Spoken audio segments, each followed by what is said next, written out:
We are live, ladies and gentlemen. What is going on for another episode of the Run and Gun podcast? March Yes. Madness is upon us. Tomorrow, all the fun begins. Yeah, it's actually started right. Well, not started right now, but Well, anyway, it right. started yesterday. Well, we'll talk about it as we progress into the night and with the opening segment and everything. But yeah, off to a good start so far. Last night was interesting with the two games. Tonight's interesting so far. The next game is in an hour. So, as it goes, this has become pretty pretty fun and exciting. Plus, not to mention you have the women's tournament as well starting up, so it's a lot to go around. Mm-hmm. Yeah, we got a lot to talk about. FAMU making changes on the hardwood as well. Coach McCollum is out, so there's also that to talk about. And then also more free agency things have happened. Yeah, the Saints actually signed somebody. Except, in the Dennis Allen era, there's every time you think something good happens, there's always a bad side on it. So you win some, you lose some. We got hockey finishing up. Basketball's in the final leg of it this season. Ant Edwards with the dunk of the year 2 nights ago. That was crazy. And disrespectful. And then you had Jalen Johnson giving Austin Reeves a face full of you know what. Yeah. And his dunk right after, less than a half hour afterward, after the Ant Edwards dunk, was the Jalen Johnson dunk. That was crazy. Dude, I saw all But that. also, yeah. It was insane. Opening day for MLB's coming up. So we'll talk about that too. Yeah, fun little episode coming up, Be a friend, tell a friend, like, share, subscribe. If you don't know, I'm Ace. Dude on my right, or technically on my left, in this case, is J Peeps. So yeah, let's run this intro and get going. Let's do it.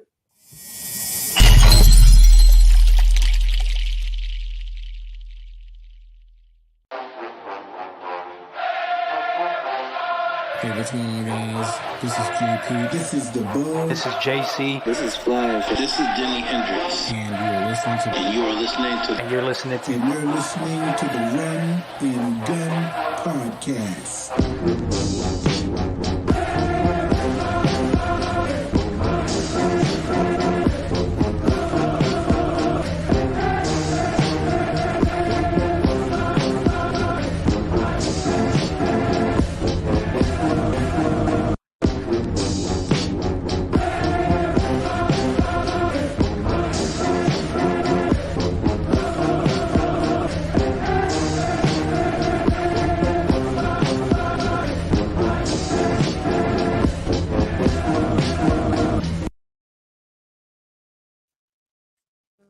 With that being said, All let's right. get down to business for this evening. Where's it at? So, I don't know if anybody saw it last night, but NCAA tournament got off to a crazy start right away with the first game. So we had Howard and we had Wagner. So as y'all know, Wagner is another program that made the NCAA tournament. I think they were a conference champion. They faced off against Howard. And dude, honestly, from the start, I was kind of questioning. I was like, is Howard going to be okay? Because Howard kind of fell behind the wayside there for a minute. Then, then all of a sudden, like they got going and they made a comeback. They made a game of it. And I was like, oh, snap, Howard may have a chance. And then literally Howard had 3 shots at the basket. They went for threes, 3 straight and missed all of them. But the weird thing was Howard had 1 timeout left. You could have took a shot at the basket, then called a timeout. I don't know what he was thinking. Because you had a chance to draw something up. And if you sink it, you know what I mean, Ace? I don't know. I don't want to say it's only on coaches because it's also situational basketball from the players too. But this is true too. You can call that timeout. You should have coached the players though also for have them being aware of the whole situation beforehand. That part, because who knows? Howard's probably playing North Carolina instead of Wagner. If you have on-court awareness by the players because of what they're taught. So. I I don't know, man. I was rooting for Howard hard. Same way I'm rooting for Grambling in this one, but I don't think Grambling's going to pull this one out. Grambling actually right now is playing Montana State. It's looking a little shaky right now for the G-men. So, it might have been a good run while it lasted, but hey, they made it. That's all you can really ask of them. I don't know, man. I saw that end. I was like, damn. You know what I mean? That's all you can say at that moment. It's like, damn. I was sitting there. I was after the first one. I was like, okay, they got the rebound. One of these has to fall in. One of them has to fall in. If you get inside 5 seconds, call the timeout. But then they missed. There we go. What just happened? I have no idea. I was like, wait, where'd he go? And then I'm like, I hear him talking, but I don't see him. I'm like, oh shit. Ghost mode. Ghost mode. You're gonna just talk and not be seen. All right, I can see that happening. Nah, I ain't gonna do that. But I mean, yeah, dude, it's just, I don't know, it's just irritating, man. Because I was like, if you miss 2 of them, you got to call a timeout at this point. And then it's like the third one didn't go in, and then you didn't get the rebound back, and it's like, well, okay, yeah, this is over. Yeah. So it is what it is. It's fine. It's a nice run while we had it. Also, too, in women's basketball, you got on the other end of the spectrum, you have Jackson State's women's basketball team facing off against UConn. Yeah, R.I.P. Look, I know there's a lot of people out there. Congrats on making it. But a lot of people that are what? No, congrats on making it, but yeah, dude, yeah, that's not. I know a lot of people are saying like, oh, well, if Jackson State beats UConn and this is going to be a tough game, then we get back and stuff. Look, no. That's going to be a 30-point game at least. I'm going to be real. I was going to say 20 and be generous, but nah, man. Honestly, dude, y'all realize the powerhouse that UConn basketball is. I can understand if I fear UConn women's more than I fear UConn men. Bingo. That's spot on.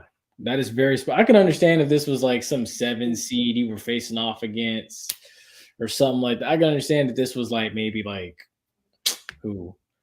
Maybe Florida's women's basketball team or somebody like that.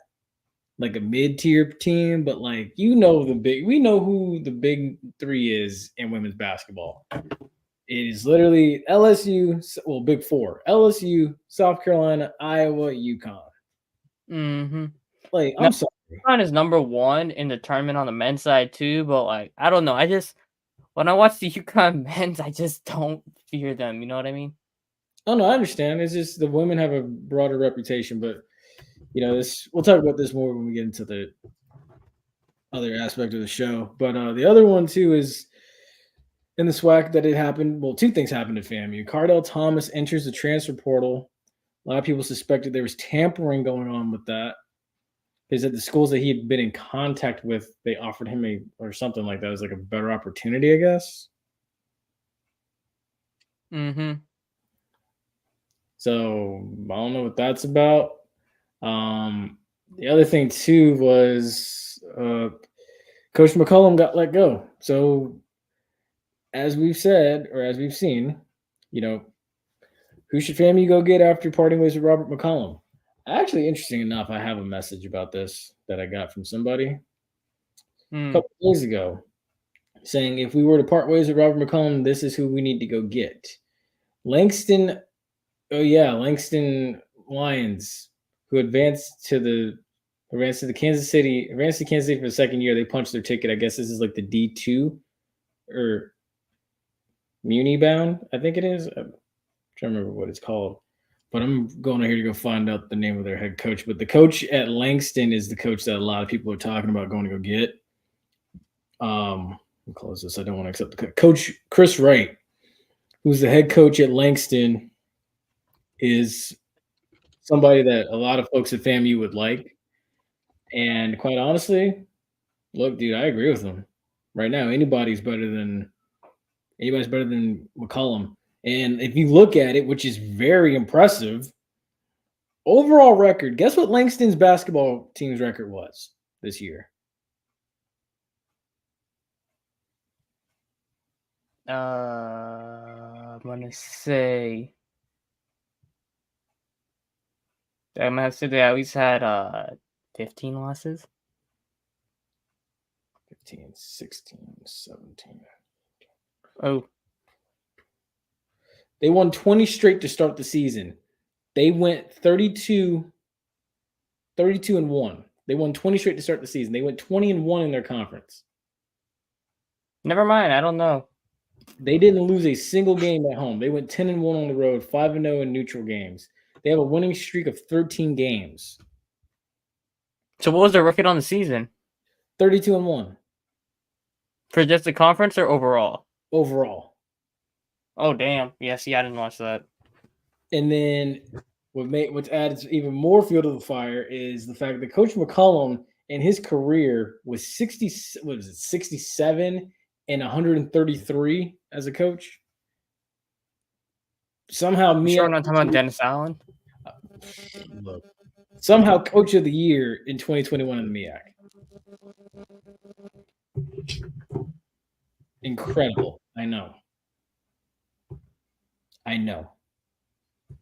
Eesh. Because that's why the girl at Live Hoops, I believe her name is, she was saying, like, if FAMU were to pick up a certain somebody, not sure who she was mentioning or pointing out, but like she was saying that, like, if FAMU were to get a certain somebody, it could take FAMU from probably being the 11th best team in the SWAC to at least the 6th best team in men's basketball. Well, they need it. That's all I can say on that. They do. And Because honestly, we know you're sponsored by LeBron James, like the first team to ever be sponsored by him, and you're trash on this. Like, come on, now you can't have that happening. yeah, no, I agree. It's like, dude, you can't wear LeBron paraphernalia and not get to the tournament. You know what I mean? Mm-hmm. That's like North Carolina being the primary Jordan Brand school, and not making trash. North Carolina is going to be there every year. That's how it needs to be with FAMU. If you're wearing LeBron Brand stuff, you got to make it. You got to. And it's time. FAMU basketball has been down for so long. The last time FAMU made the NCAA tournament, appeared in this, was 2007.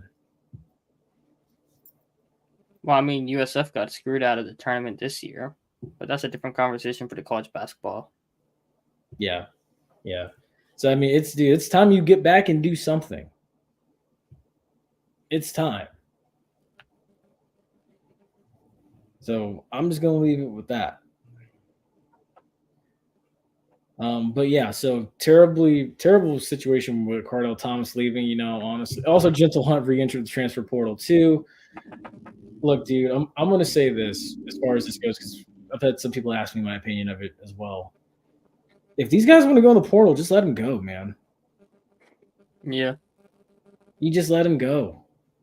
Let them go to greener pastures because you got to do a rebuild, basically.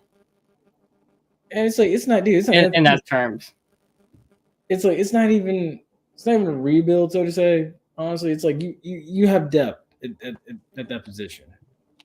Oh yeah, that's true. You'll be fine. And plus, you have a whole entire summer to get guys on campus and stuff. Like, dude, getting a new recruitment class, and then you can also transfer guys in if you get a good coach. Dude, it's like if a woman leaves you, dude, let them leave. If they really don't, if they're leaving for a reason, if they don't really want to be there, you don't have to convince them to stay. It's not worth it. Exactly. You can always find something better. Just let them go. They don't make up their mind. Exactly. So what we're gonna do is we're gonna wish Cardell Thomas and Gentle Hunt the best. Let them go on to what they want to go do. We're gonna take care of things here at home base, and we're just gonna leave it at that. Simple. Case closed. Now that we can go over to the NFL. So, this is one for you right out the gate. Okay, so remember how I said the Dennis sound in 10 years, basically, like every time you think something good happens, there's always a bad side on it? Mm-hmm. Yeah, that neck injury, bro. I know. At least the contract's not terrible. They basically protect themselves and also make it so, like, if he does not be injured, when, like, let me rephrase this. If Chase Young was not hurt, like, fully healthy, when he goes into the season, they made it so he can make his money back. And if he doesn't go into the season healthy, they don't really lose much money at all. So it's a 90% yay, because I like the contract itself is pretty good, and it's basically a buy low with a very high reward. Mm-hmm. So hopefully you're banking on that you get that number 2 overall pick, Chase Young, coming into your building. Bingo.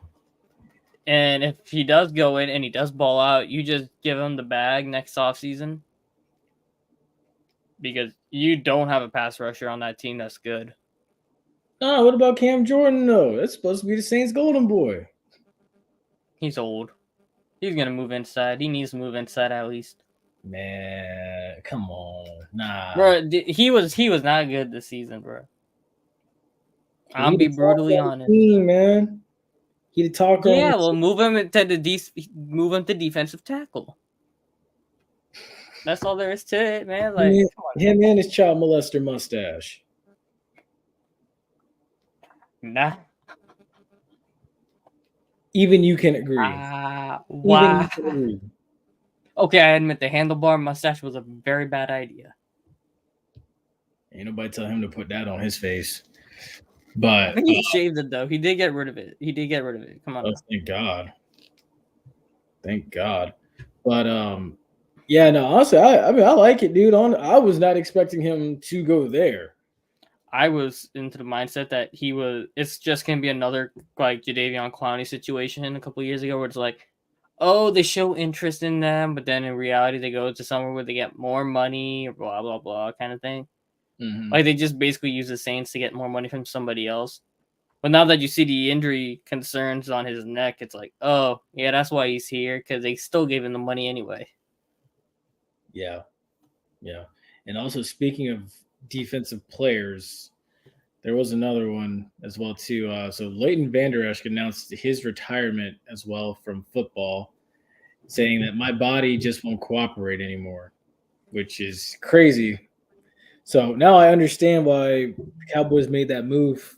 I believe you To said release him. for who? That's why they cut him and signed Eric Hendricks. Yeah. So I mean, it makes sense. So now you have Eric Hendricks and Marquise Bell right next to each other, playing in the middle of that linebacking core. Also, I would think that the Cowboys would have to be active in the draft and go get another linebacker, possibly, maybe even Dallas Turner. That's more of a pass rusher. They need one. Put him with Michael Parsons. Him and Michael Parsons on the Dallas outside. Turner is gonna go way before Dallas picks. Dang, so yeah, Dallas is just screwed. Well. Dallas Turner's going top 15, no questions. Jerry Jones did it to himself. And then as well too, Chiefs added Hollywood Brown. Rich get richer. Yeah. And he's actually going to be able to play to his full potential now. And I can guarantee you now, Kadarius Toney's out of a job. Oh, yeah, that's been needed. Oh, yeah. Easily. I still wouldn't rule out them trying to target Xavier Worthy in the draft. Wouldn't surprise me. I'm going to be real with you. That speed on the Chiefs, like, just stick him in the Tyreek Hill role. Like, oh, God, that we... Exactly. And then what's scary about it? What's really scary about it is the fact that he ran a 4.21 and it still looked like he was coasting. That's the scary. I mean, it was like 4.26 official, but like, damn, yeah. No, it was 4.21. It was 4.21 official? Yeah, it was because it was 4.22 at first, and then they made it official. It was 4.21. Oh. 4.22. Yeah, official was 4.21. Yeah. Who ran a 4.26? Somebody ran a 4.2. I don't know. It was a lot of 4.2s between the wide receivers and DBs this year. Yeah, guys are getting way faster now than what they were before. It's the way they train. Oh, It's yeah. the training, the food, everything, dude. They're getting faster. It's mostly speed training because a lot of these guys, you could tell by the way they're built. They come from track backgrounds, more now than ever. Especially Xavier Worthy. Like it's getting scary, man. Like you're gonna see a 4.1 or 4 flat. It's probably the next 5 years in the combine. I wouldn't shock me at all. Oh, not at all. Wouldn't It shock would be insane to see, but it's coming. I'm pretty sure Walter Dix ran like a 3.75. He's No, there was a photo came out because Texas had their pro day today, right? And there was a photo of Xavier Worthy like shaking hands with Mike McDaniel. I was like, oh my god, you put Tyreek Hill, Jalen Waddle, and Xavier Worthy on the same team. Like that is speed. It's a Just keep an 4x1 FHP. Just keep an FHP outside the facility at all times because you're going to be breaking some speed limits at that point. Like It is literally a 4x1 team with a cast of alternates, which means Tua needs to come through even more so now. Because you got A-Chain too. You got A-Chain too, so you can run a whole 4x1 with the Dolphins if they get Worthy. Mm-hmm. Which honestly brings me to my next proposal, off script, but it brings me to my next proposal that the NFL at the Pro Bowl, when they go to, especially since the Pro Bowl's been in Orlando. Yes, you've read my mind. Like that idea. Needs to have a track meet, and you have all these speed demons, or so these guys say, and everybody swears that they have the fastest group of wide receivers, or fastest group of DBs, or just fastest group of players. Go to the track at the Wide World of Disney, and have a 4x1. Yeah, have a 4x1. Let's do it. Why not? And I'm telling you right now, one of the last teams standing will be the Miami Dolphins. Oh yeah, easily, and maybe Baltimore, and I'll say Kansas City. Who Baltimore would run? Zay Flowers, Lamar, and who? Who would be the other guys? There's a DB out. They got a DB. I'm sure that could also get down and get after it. I don't know how fast Kyle Hamilton is though. Nah, not Kyle Hamilton. He's more built. Marlon Humphrey ain't gonna keep up. He might. Roquan Smith, maybe, but he's more big. That don't mean nothing. Bursty than he can probably fly too. Exactly. Seattle would go fast too. You got DK, Lockett, and Jackson Smith and Jigba. Mm-hmm. You got the Saints with Olave and Shaheed. Throw in Taylor on the other side of it. They could fly. Chiefs, Hollywood Brown, Rishi. Well, I don't know how fast Rishi Rice is, but you got him. You got Pacheco, who runs hard and fast. You got McDuffie. He's fast. Yeah, boy, they got speed in the NFL. If you run that in a 3x1, you don't even gotta have a 4x1. Just run a 3x1. Don't even do a full lap. Just run it there and see who's the fastest on it. Like that'd just be cool as hell. And then you can have trash talking rights, bragging rights, whole rest of the season. Say we got the fastest group of guys in our building. Bingo. And also too, this also brings up the next topic of discussion. That's what that right? Oh, Pittsburgh, add an H on that. Oh, it was an H. Whoopsies. So it was an H at the end. Sorry. But while he brought it up, I'll start talking about it. Okay, there's like 3 things on that Pittsburgh trade for Justin Fields, right? Number 1, yeah, there had to be more teams in Pittsburgh in that trade. Oh, timeout. Okay, what's up? Grambling has the lead 62-59 right now. That's what they're playing Colorado State? Montana State. Oh, Montana State. I was like, I knew it was one of the Midwest teams. I forgot. Colorado State ran through Virginia last night. Oh, yeah, that's what I was like. I'm like, why was it in Colorado? I saw that in somewhere. Whatever. Well, my bad. Continue, though, about this. Justin Fields. No. Yeah, you good. All right, so number 1, there was definitely more teams in that Justin Fields thing. Number 2, I think the Bears took less to send Fields to a better situation where he wanted to go and where he would have the opportunity to start eventually this season. Mm-hmm. Because there were teams that could have used Fields. Saints, they definitely could have used him. The Falcons, I don't know what the Falcons were thinking, but they should have been after Fields instead of Kirk Cousins, but like whatever. And number 3 was what was it? Yeah, Fields gonna be starting by week 10 minimum. But also, I guess number 4 too. Like Pittsburgh is like the perfect place for him to go. You think so? By week 10? Man, if Sean Payton couldn't fix Russell Wilson, you think Arthur Smith is? You're right. But see, I'm also looking at like, dude, Buddy had 26 TDs to 8 interceptions. And how many fumbles did he have in critical situations or turnovers in critical situations? That's also very true. And also, the AFC North has the best quarterback division, and it's not even close. Oh my god. Yes. You got Burrow, Lamar, Cosby, and Fields now, and Russ. You know who I mean by Deshaun Cosby? I know. That's why I had to stop and pause for a second. That's why I had to stop and pause. Every time I'm gonna do it. Every time on the show, you know that. That's insane. But nah, you're right though. You're right. You bring up a good point. That's very true. So I mean, honestly speaking, like unless their defense really comes up, like right now I would still put them behind Baltimore and Cincinnati. Roster wise, Pittsburgh's still the worst one in that division. Fair. Like we already know, like Cincinnati won and brought in Trent Brown, so they're improving that offensive line. T. Higgins is going to be gone, but they're going to get a first-round pick, and this wide receiver class is loaded, LOADED, all caps. Mm-hmm. So they should be fine there. The defense is going to be right back healthy. You added, they just added a defensive tackle. I'm forgetting his name. Sorry, guys. Oh, well. They improved that defensive line. They still got a squad. Baltimore brought in Derrick Henry. Now, there was an Odell, but like I said, wide receiver class is loaded, all caps. Mm-hmm. They're going to just add in a better guy who's younger and healthier with fresher legs who doesn't really complain much. You know, I don't know. Or gets hurt a whole lot. But anyways, they're going to have a healthy Mark Andrews. Isaiah likely broke out, so they have 2 really good tight ends on that team.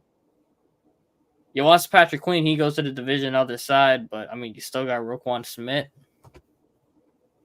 So they're loaded too. And then you're stuck with Pittsburgh, who traded Deontay Johnson away. Your secondary is kind of a mess right now, beside Minkah Fitzpatrick. Mm-hmm. Yeah. I mean, Pierre was good as a young guy, but like that secondary still needs work. They need a corner bad. Offensive line still needs to get fixed up. You know something what's interesting about that is like you mentioned that. And I think back to something Ryan Clark had said, because Ryan Clark was like, I think the thing with Pittsburgh is like we cling so much to Pittsburgh's legacy that we don't focus on right now with Pittsburgh and like how tall of a task that they have in front of them. Like, yeah, like Mike Tomlin's finishing with like winning records. Yeah, but like you gotta think about it, like, do you see them winning a Super Bowl in like at least once in the next 5 to 10 seasons? Now, I will say this. They could easily win one if they need like 3 things to go right. Number 1 is mainly, first and foremost, Justin Fields becomes a superstar under learning behind Russell Wilson, and who teaches him how to play really good. Because, you know, like Russ in Seattle plays a lot like what Justin Fields can do. Mm-hmm. So if Russ mentors Justin, because like I remember I said like the Saints should have been in on Fields, but like Pittsburgh was the ideal situation for him. It's mainly because Russell Wilson's a better guy to learn under than Derek Carr. So like Russell Wilson, if he teaches Fields the right stuff and how to play in the league right, and like reading defenses wise, like you get Fields to that level, easily can put him right up there with the other guys in that division at quarterback. Najee Harris still cooks. You need to get an offensive line. And then all you got to do is get a lockdown corner. Because you still got the trench. You got TJ Watt running your trenches, so you should be good. Yeah. No, that's fair. Okay. Freaky. I know you're going to say, is Russ a good guy or not? but they do play similar. And like Russ isn't gonna be a hard. Actually, let me shut up. Let me not say what I was thinking there. How do I say this? God, let me think. I would say something really. Let me shut up. All right, Russell Wilson will not do it wrong. Okay, when I say like, how do I say this? I think Russ will be good for Justin mentally. You know what I mean? It's like for Justin Fields, his biggest problems right now is nothing physical. It's mostly processing, reading defenses, seeing the field accurately, and how to do the right things in the pocket and whatnot, right? So Russ is getting out of the pocket, whatever, but he was still a good pocket passer in Seattle. So he knew how to read defenses accurately, even though he did create a lot of stuff on the fly, like how Justin does. It was like him in Seattle, like that first time they won the Super Bowl, was like he was still cooking in the pocket too. It wasn't just going outside throwing bombs to Doug Baldwin and Tyler Lockett. It was or Jermaine Kearse at that point. Tyler Lockett didn't come until like 2016, I think. But anyway, like you're reading it, like Justin, he was struggling to read the middle of the field, right? Well, where do you think Doug Baldwin and Jermaine Kearse did their most damage? Middle of the field. So, I mean, now they should have had 2 Super Bowls if they gave to Marshawn Lynch. And like, yeah. Oh God. That was more of an outside throw, not a middle of the field throw. So like, it was a slant route. So I mean, like, that's not really what you want to see, but like, that's not exactly what Justin Fields struggles at. Because he could throw a 5-yard pass elite. We already saw that in Chicago with Luke Getsy calling 5-yard passes or screen passes every other play. So like, we know he could throw those passes. What Justin Fields got to learn how to do is throw it in the middle of the field, 15, 20 yards, the intermediate stuff. You know what I mean? Yeah. And like Russ will get him that, I think. So, like,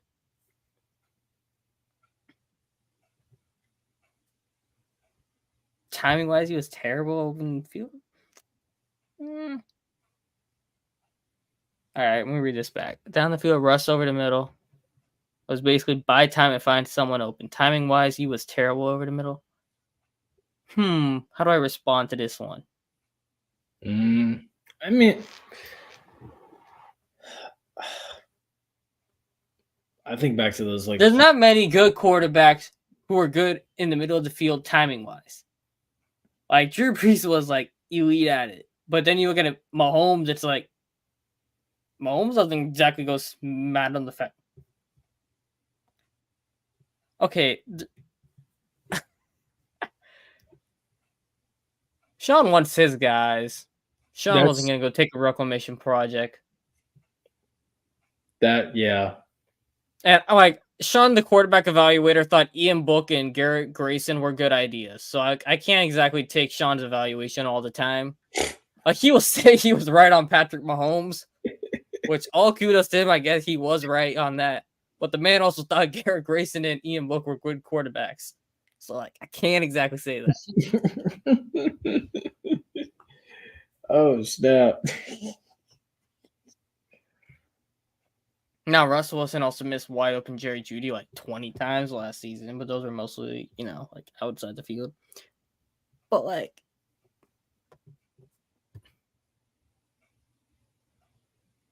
now that's Sean's fault too. Sean could have waited a year till the Chargers job opened. Yeah, he could have. That's very true. That is very true because there's a lot of people that would say that. He went and took that money in Denver. Now I agree. He with went and took that money in Denver, so like he kind of did it to himself. I would have collected some TV money too, knowing Brandon Staley was going to get fired for one extra season, and then I would have booked it out to LA for the Chargers. I would have done it. I would have waited. I'm just saying, like he did choose. He voluntarily started the rebuild because he couldn't deal with Russ. That is true too. But there's also the fact that defense they had a lot of. Okay, hold on. For sure, he burnt Denver to the ground when the team was mid. The team was mid, and Sean has a fetish for. Okay, so remember, I kind of said on Twitter, Dennis Allen has a fetish for trash white quarterbacks. Sean Payton has a fetish for trash wide receivers. So like every head coach got the kinks, right? But like Sean's like he doesn't know how to use good wide receivers outside of Michael Thomas and Marcus Coulson. Like those were the only like, and Brandon Cooks to an extent, but like Brandon Cooks was more Drew Brees making that work, and then him and Sean started beefing, and then that's when Sean started to have the fetish with bad wide receivers because they don't have egos or whatever, and he thinks his scheme can do everything and make up for personnel issues, and like Sean wants a fast processor, which like when you look at Mahomes, like he does do it sometimes, but most of the time it's all right. Where the hell's Kelsey? Let me find him, and if he's not there, I'm gonna move out of the pocket and just go make something happen. So which is why sometimes I don't understand why Sean was like Mahomes was so great when it's like Mahomes not exactly a Drew Brees and throw it over the middle. Mahomes was I'm a gunslinger, and it was like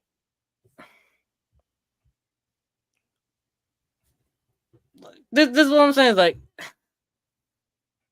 I like Sean did a lot of good stuff for the Saints, but like damn, that man got lucky. He lucked into Breeze to save his system. Yeah, because outside of that, his quarterback evaluations were terrible. Because you gotta remember too, Nick Saban didn't want Drew Brees because he didn't feel like Drew Brees fit the shoulder.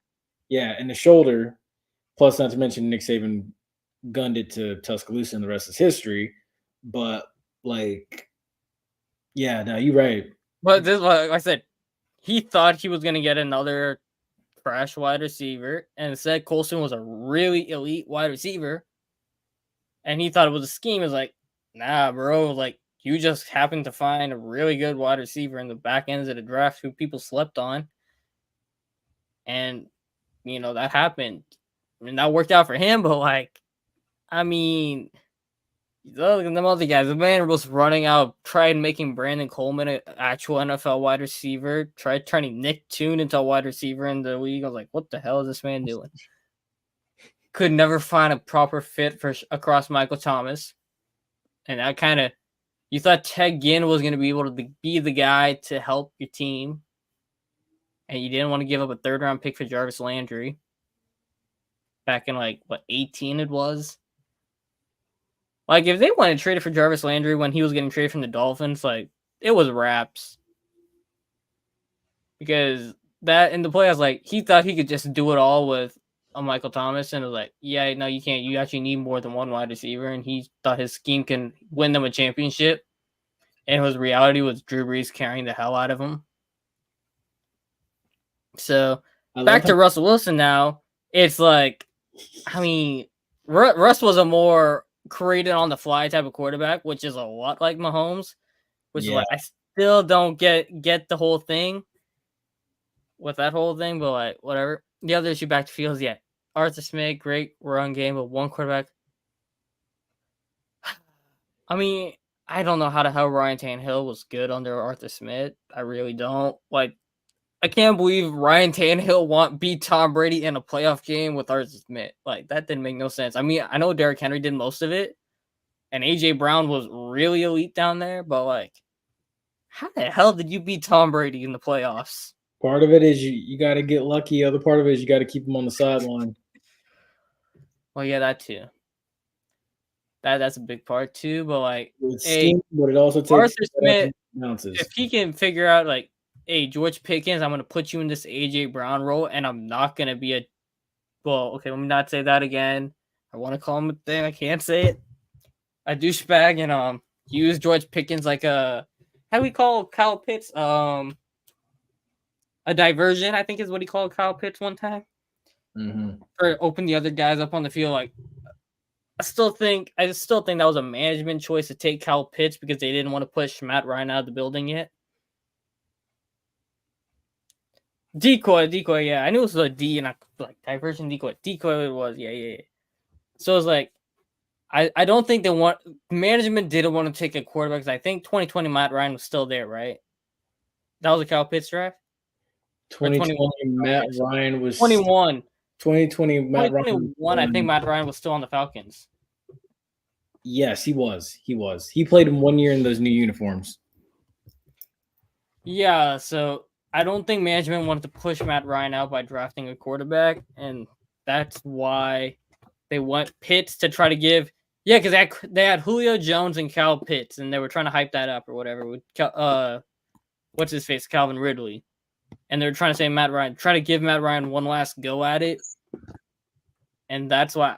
And I don't think Arthur Smith wanted Kyle Pitts, and that's why that turned out the way it did. But if Arthur Smith wanted Fields in 21, that would make a whole lot of sense why he's in Pittsburgh. Just saying. Because I think you and then ran for 20. But like you was saying this freaky on Twitter too. You was saying like if Kubiak had Cal Kubiak from the Saints OC, right? He had a whole thing was like he was saying how like the OC he had a quarterback coach, I think, who worked with Minnesota or Chicago, worked in Chicago with Fields. Like, if he didn't want it, then Fields would have, if he wanted him, Fields would have been a Saint, and they would have gave up the extra to get him. But on the flip side, it's like, also, because, like, if Arthur Smith didn't want Kyle Pitts and he wanted Justin Fields, it would make a whole lot of sense why Justin Fields is in Pittsburgh.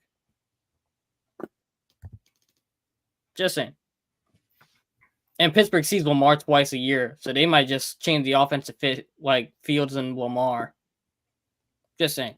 They could. All right, this has been a while. I love the back and forth there, as well as the war stories that were told. But yeah, so as it stands right now, 72-72 with 6 seconds left. I mean, Atlanta's not. I mean, they said we're happy to see you turn 18, cuz. Bro, I saw that your cousin today. I saw that, man. That made me so. Take 18 off now. Never give him Peyton Manning's. Man, oh my god, I'm getting upset now. That made me so mad. Atlanta can't do it right, man. I'm gonna swear to God. So, all right, talk about this. We're gonna focus on this. Yeah, 6 seconds left. Grambling and Montana State are tied 72-72. The possession arrow, as follows right now, points towards Montana State. So, hey, this is for all the marbles right here, man. This is for all the marbles. We're gonna see winner advances to play. Oh my goodness, yeah, winner advances to play Purdue, I think. Yeah, Purdue. So this is gonna be crazy as a finish. I wish I could kind of put this up. So do you think UConn goes back to back before we get on to AP's comment? Hey, by the way, 14 of y'all watch, 12 of y'all, and 14 of y'all watching. Make sure you leave some comments. We all just interact too. You know, we can get distracted every once in a while. Yes, please. Oh, wait. Oh, wait. No way. Oh, we're going to overtime. We're going to overtime. Whole reaction was hilarious. Because no, he pulled up. Wait. Oh, wait, no. He lost control and then he got it back and then he just chucked it up and if he would have hit it off the backboard, it probably would have went in. But we have overtime for the first time in the NCAA tournament. Cool. All right. Organization saw Raheem Morris. Yeah, wasn't Raheem Morris like the intern? Or not the interim, the interim head coach after they fired what's his face? Dan Quinn. After they fired Dan Quinn, Raheem Morris was the interim. And then they said now that Raheem Morris, and they want to sign Arthur Smith, and then 3 years later, like, oh shit, we effed up and we went and signed back. Great. It's funny how things always come interim, not interested. All right, but yeah, back to college football or college basketball. Oh my god, my brain's crap. Yeah, is it? Do you think UConn goes back to back? I don't know. I feel like I know UConn won last year. It's just like Klingon is good and all, but like I just don't see a center winning it all in this day and age tournament. Honestly, I mean, and it's sad that that's where basketball's gone to because I like physical, gritty, played in the paint type basketball versus this whole shoot around and stuff and shoot it out the gym. But I do feel like it is hard to win it all like that. It is. Personally, you know, I made 2 different brackets. Based, and I'm going to be real with you. Basketball season for me does not truly pick up until the playoffs. That's when it really gets interesting, or like March Madness. But from what I saw in the conference tournaments, I was impressed with Auburn. I made 2 different brackets. One of them I have Auburn winning it all. One of them I got North Carolina winning it all. I don't have either in it. I don't think I have either in the Final Four. My Final Four is UConn, Arizona, and Houston, and who was the other side of it? Give me a second, I'll pull it up. I'm a little Purdue slow here. or No, Tennessee? it wasn't Purdue. Tennessee. Because I like Connect. So all 1 and Don't connect. 2s. Yeah. Honestly, I have like for some reasons, like the last couple years there haven't been really like much upset kind of stuff. Like last year was kind of funky on the Final Four. mhm. But like other than that, most of the time the final game is always between like 1 or 2 seeds. See, for me, it's like I was listening to Candace Parker last night, and she brought up a good point. It's like, one of these teams that's like a lower seed is pretty dangerous. And this year, that looks like it could be NC State. And I'm gonna be real with you. I got NC State in one of my Final Fours. I am believing in the Wolfpack because they had a very strong finish there at the end. And someone was saying like this is like the first time in like a long time where like the Wolfpack is gonna, could possibly do damage. Okay, so it just got interesting. I had to look back at this. It's- All right. So yeah, I have Houston beating Kentucky in the Elite Eight. Yeah, Kentucky making it? Yeah, but I don't know much about the men's college basketball. All I know is they have Rob Dillingham, who I really like coming out for the draft, and Reed Shepard. Bro, I was like, I don't know much. To be real with you, man, like I normally watch college basketball to see who I want for the Magic to take, and like the Magic are good this year, so I have not watched any college basketball really whatsoever on the men's side. So like, give me a break. I'm not used to this. to be real with you, man, like I have Kansas beating Purdue though. I don't trust Gonzaga in the tournament. I can't put my trust in Kentucky anymore. Yeah, Kentucky always chokes. But that's why I have them losing in the Elite Eight and not the Final Four. Because of a lot of these schools, because of the one and done rule, I don't put my trust in them. Because it's like if a lot of these schools, if it wasn't for that one and done rule, if a lot of these schools had a lot of these guys coming back, then it'd be like, okay, you know what? All right, but let me ask you this, for Kentucky's sake, right? Do you think they beat Oakland? Do you think Oakland beats them? No, I don't think so. All right. Do you think Texas Tech beats them? I'm gonna be real with you. Let me look at my.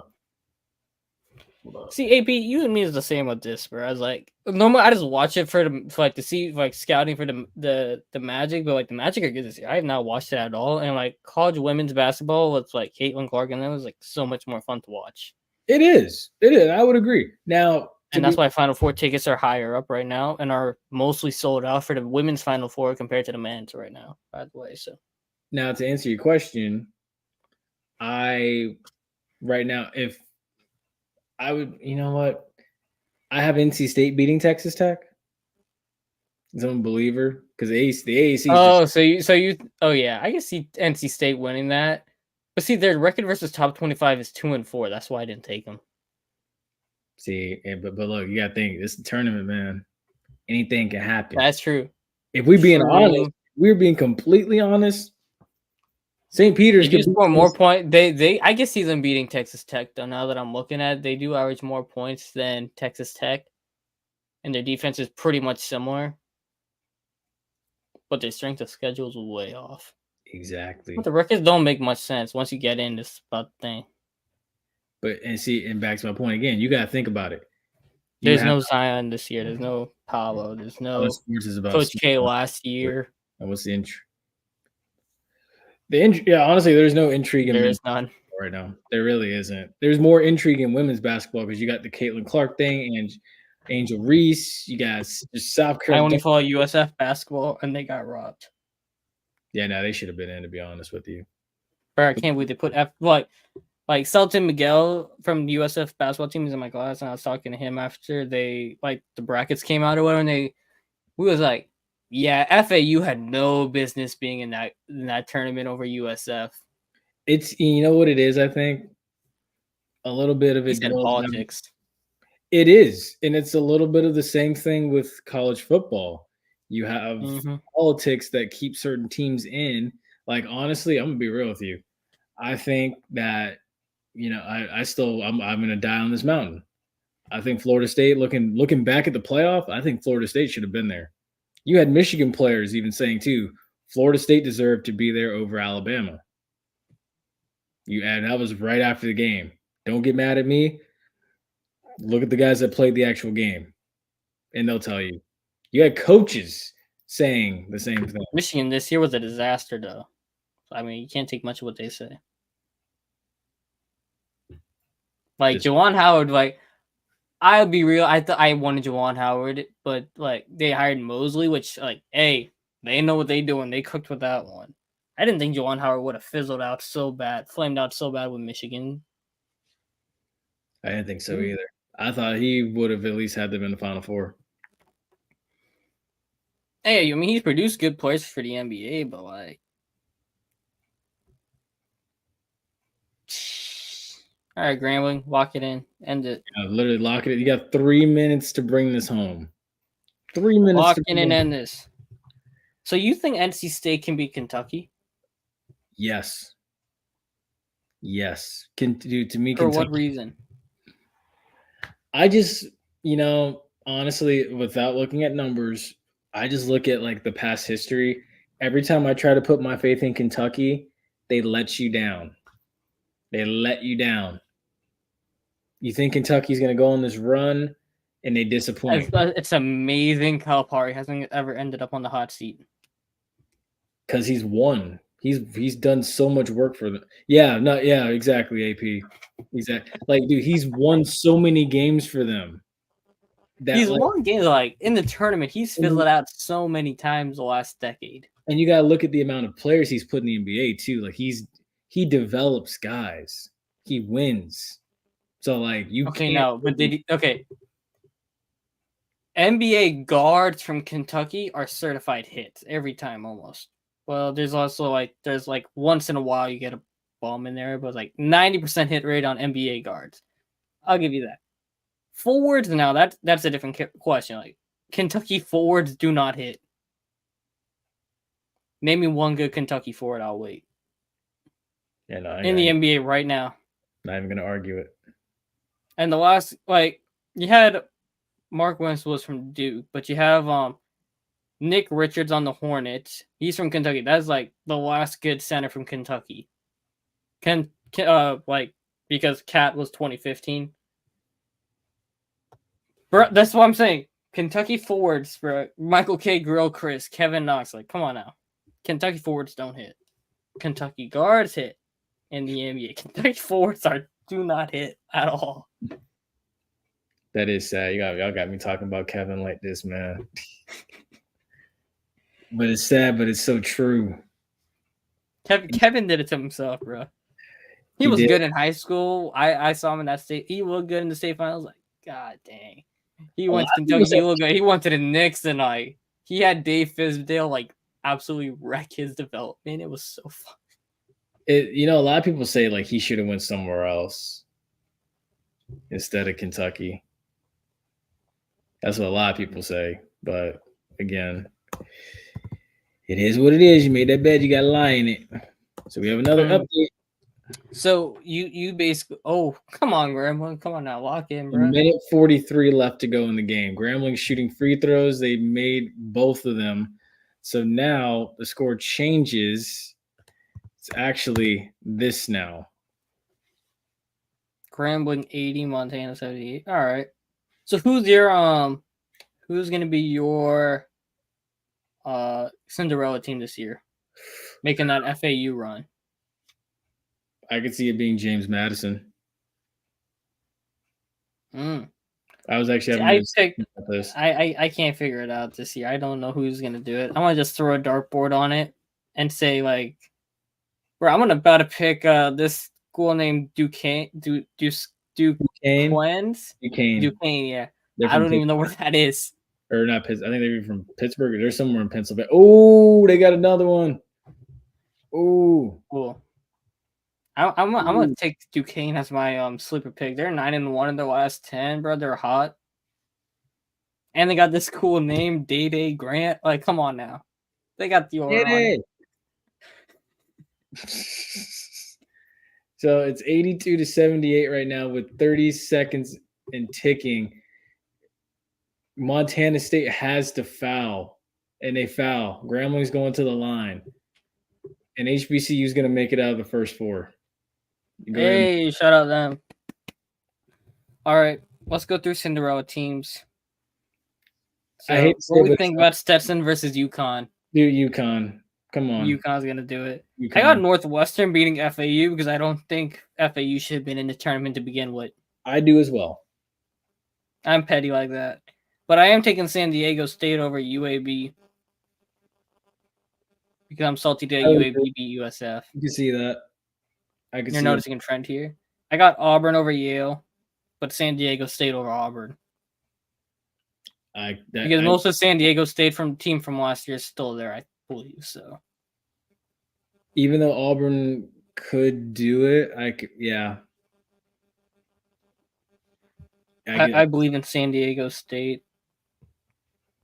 I got Illinois over Morehead State because I've never heard of Morehead State, but knowing that, Morehead State is probably going to win.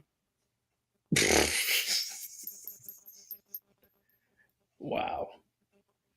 But I'm taking Duquesne over BYU for the memes. Also, because I don't think BYU hasn't had a good college basketball team since Jim Ferretta was there. So, golly, Jim, I haven't heard about that forever. Oh, we got another. Okay, this game's done. Yeah, this game's done. Wow, incredible! Shout out Grambling. Also, okay, so women's tournament. Yeah, let's do the women's. Enough of the men's.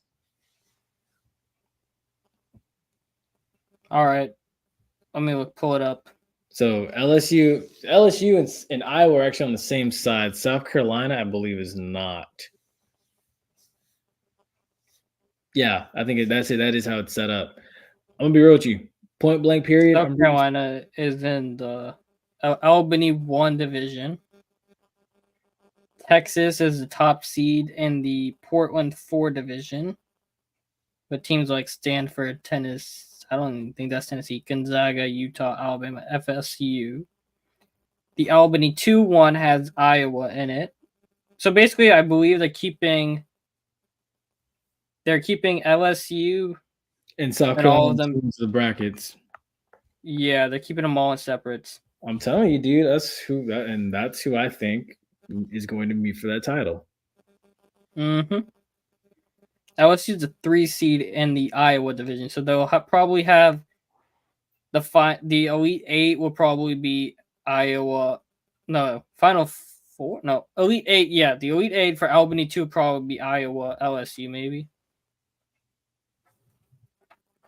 I'm surprised LSU's number 3 and have UCLA number 2, but that's all good. But then you have USC as the top seed in Portland 3 with UConn in that bracket, along with Ohio State. Do we have comments? No. Oh. Unless the Twitter comment section is not working again. I could test it though. Oh no, it's working. I saw 18. I thought it had grown. My bad. It's in my head. But no, I agree. Also too, before we do move on, the details of No, I was gonna say who we have for our Final 4 for the women's. Or you want to save that for next week? We can save that for next week. Oh, Grambling did it. All right, congrats, Grambling. Your basketball team is at least more competent than your football team. God. Dang. All right, so that's the final. Oh my gosh. Jeez. Sorry, Grambling. I didn't mean like that. No, I think you did. That was good. They'll be fine. Okay. They will be fine. But also, too, the details of Kalen DeBoer's contract at Alabama came out. So 8 years, he'll make $10.875 million per year is the details of his contract as well, too. Damn. his buyout, if he were to leave Alabama before his contract is up, is $5 million in 2024, $4 million in 2025, $3 million in 2026, and nothing from 2027 to 2031. And at the same time, too, his compensation will increase $250,000 per year and grow to $11.75 million in the final year of the deal. With this, So it's a backloaded deal then. yes, DeBoer's average salary ranks fourth among all active college football coaches, according to ESPN. Who's the top? Dabo Swinney's at the top with an annual average of $11.5 million. Kirby Smart and Lincoln Riley are also over the $11 million figure. that makes sense. And DeBoer's fourth, and behind him is Steve Sarkisian at $10.64 million and Mike Norvell at $10.52 million. Actually, all of this makes sense. So congrats to all of them. They do. Honestly, the only one I really question, to be honest, on that whole list is Lincoln Riley. Yeah, he don't went squad, but he's up there, so it's all whatever. It's just because I don't know. I just don't believe in USC anymore. I just don't personally. You can't build a defense. Will last tear pod. Last tear. Oh, you mean no? Is she mean Van? What's her face? Oh my god, LVT I think is the one who came from Louisville. Oh my god, that's who he's talking about. Yeah, I know who he's talking about. Oh, I'm forgetting her name, but I know who he's talking about. It's Van Taylor, I believe her name is, or something like that. LSU women's basketball team. I can just do that. The one who had that surgery in the SEC tournament.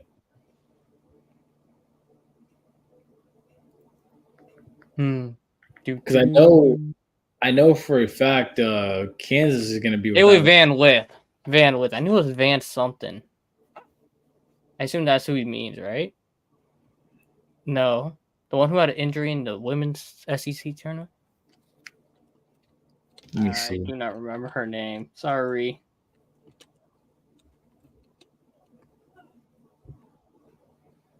Oh no, there's actually a person named Last Tear Poe. Oh my god, my bad. Diagnosed with a concussion. That's not. See that? Last. No, but then there was.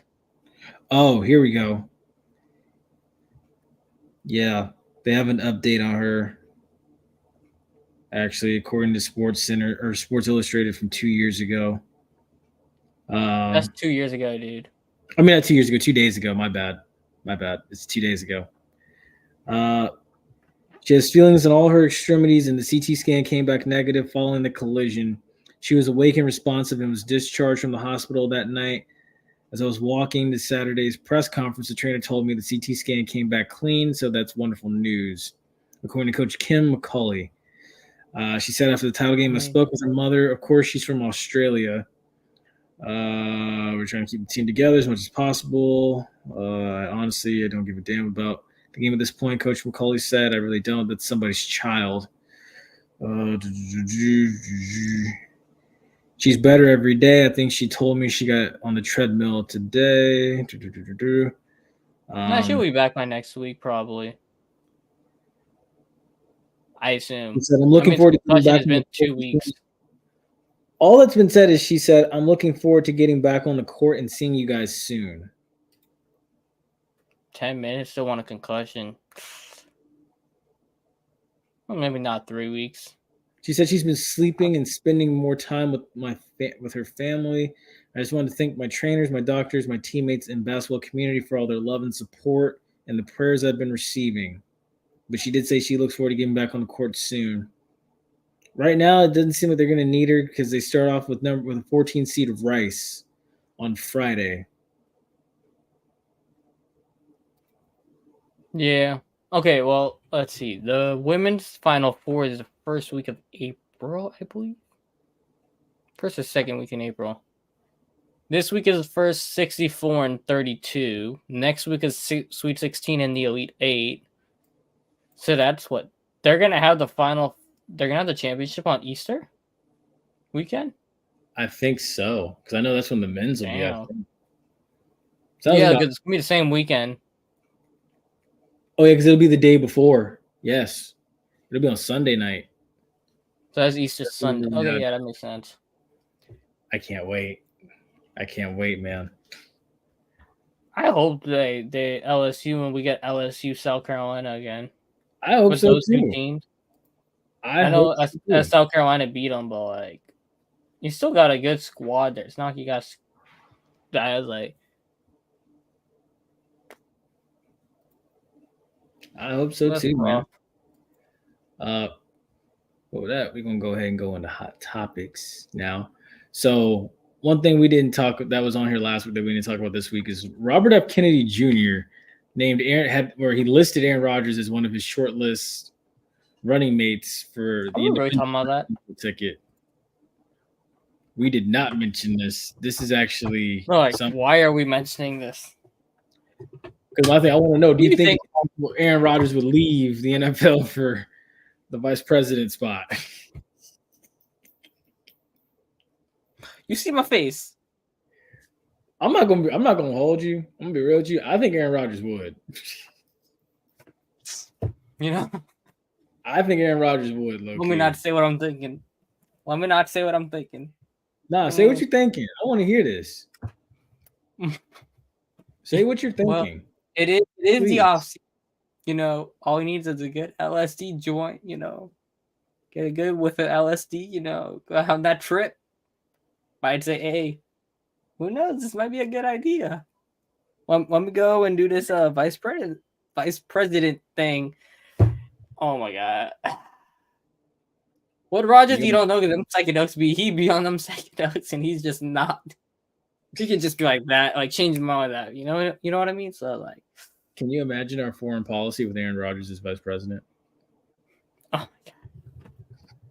Real question is, do y'all believe that Aaron Rodgers said or didn't say? I saw that. Oh my god. Wait, what? I don't know what why did he say? people. He said some dumb. He said some really dumb stuff. I'll pull up the exact quote. Aaron Rodgers, Sandy Hook. It was really stupid. They were saying how remember that one dude who they got sued the absolute hell out of. Like they ruined his whole life because he said some really stupid stuff about the people who got Sandy Hook. I don't know why people don't take that thing serious. That was like really bad. I remember being in elementary school and they changed like all the procedures for us when we had that Sandy Hook stuff.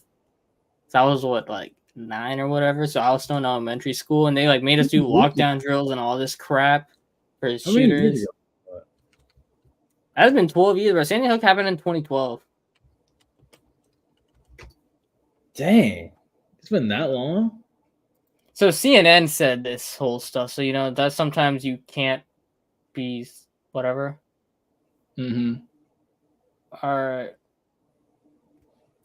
Yeah. That's what I said. Like, whoa, yeah. See, that's crazy. I don't think he said that. I hope he didn't say that. No, he probably. I'm like, if he did say it, I'm pretty sure he was on drugs when he said it, because this was during the Kentucky Derby. Had to be. He probably had some scotch or a little bit too much scotch. No, because here's the funny part, right? It said CNN's Pamela Brown said she clearly remembers Rodgers telling her at a 2013 Kentucky Derby party that Sandy Hook was a staged government event. So you have crystal clear memory of an event that was 2 hours long 9 years ago. An adult party 9 years ago, Kentucky Derby, was just known to be heavy drinking and a lot of alcohol and a lot of stuff going on there for rich people. You can remember what a conversation was had? Bro, I can't even tell you what I had a conversation of with somebody in class last week. You think I can remember something from 9 years ago? That's crazy, man. Bro, like, for me, this just looked like somebody trying to make an attention for herself. I don't know. That's crazy. Well, in the other news too. Okay, that part is kind of true too, but like, why would somebody say a mass shooting was fake?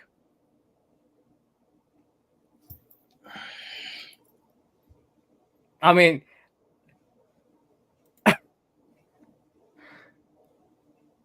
I mean, Oh my gosh. I heard that. Oh my god. Well, so in the other news, Yeah, but I can't. Wayne Simmons retires from the Flyers after 15 years. Well, So he signed with the Flyers to retire. you Shout know, so out Wayne, you had a good career. he did. Also, the Was he Stars on the were Capitals team that won the finals? I think he was. I don't know why I think he was on the. I remember when he was on the Maple Leafs. I don't remember if he was on the Capitals. Also, the Stars unveiled a statue of Mike Modano. I don't know. My fantasy hockey playoffs is dependent on the Stars, so hopefully they actually do good. I have 3 other guys on my hockey playoffs team. Hey, my fantasy hockey team won 10 straight weeks. And that was with my second best score out for like 8 of them. And I was like, he got hurt. And I was like, oh crap, my team is screwed. And then I won like 8 straight. And I was like, what? But that was also because they let me get Vasilevsky in like round 10. And I was like, hey, I know he's missing the first 2 months, but like, hey, I'll take that. Take that and run. So yeah. That's crazy. Also, too, and also Lightning 4-0 since the trade deadline. Might say we're back. Who knows? JBB cooking, I guess. Sorry, I doubted him. We'll see. Also, too, the opening day gets closer and closer. It's drawing near and near. Rays just announced who they'll have on the mound and stuff and everything. A lot of teams are starting to announce who they're going to have on the mound for opening day. But as we already know, the AL East looks to be stockpiled again because you have, my gosh, you never know what the Yankees are going to roll out with. The Blue Jays are competitive. The Orioles are competitive. The Rays are going to be there probably in the thick of things. It's going to be a bloodbath coming out of the AL East for that wild card spot. I'm just going to say that.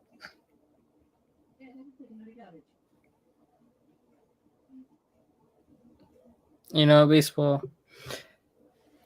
It's always that's the thing when you don't have a salary cap in there, like a hard salary cap. Just like you get so many pitches in there. It's like, okay, who's starting opening day? We got 10 aces or whatever. No, that's an exaggeration. Like mostly like 3 on the big teams. And it's like, all right, guys, who are we running out here? All-Star 1, All-Star 2, or All-Star 3?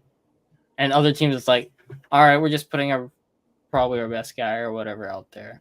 I don't know if you saw it, but that X-Rays pitcher, Blake Snell, he ended up with the Giants. Yeah, I saw that. And I was like, that's insane, dude. I remember Blake Snell, they took him out against the Dodgers in the World Series, and we were all like, what the F everybody are was doing? hot with that. He was hot after that. That was when he left. I was like, oh, yeah, he's definitely leaving.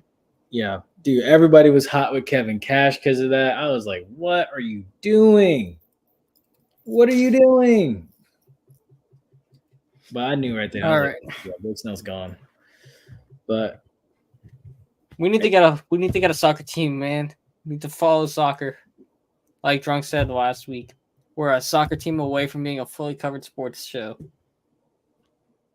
If I can learn soccer, I have to relearn it, honestly. I haven't learned how to do soccer since I used to referee at YMCA. Oh, my God. Like I played 1 year in school. That was it. I never played. I played 0 years in school. 0. I stopped playing after the refs hoed me out of a playoff goal that would have tied the game.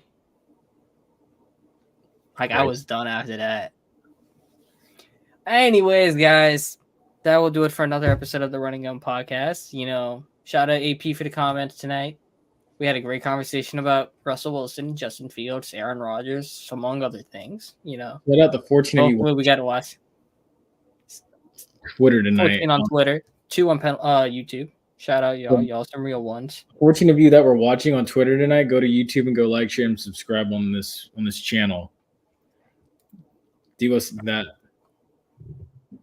Ooh. OBJ visiting the Dolphins. I'm intrigued. He may not be, but I'm intrigued. Where OBJ, like at this point, OBJ's got to prove it for 5 consistent weeks without getting hurt. He's like on his last legs. No offense to him. He got outplayed by a rookie for crying out loud. Hmm. Just saying. But folks, that's going to do it for us this evening. Take care, stay safe, stay blessed, enjoy the rest of your week. We will see you next Enjoy week. the madness tomorrow. Enjoy the madness tomorrow. Good night. That'll be crazy.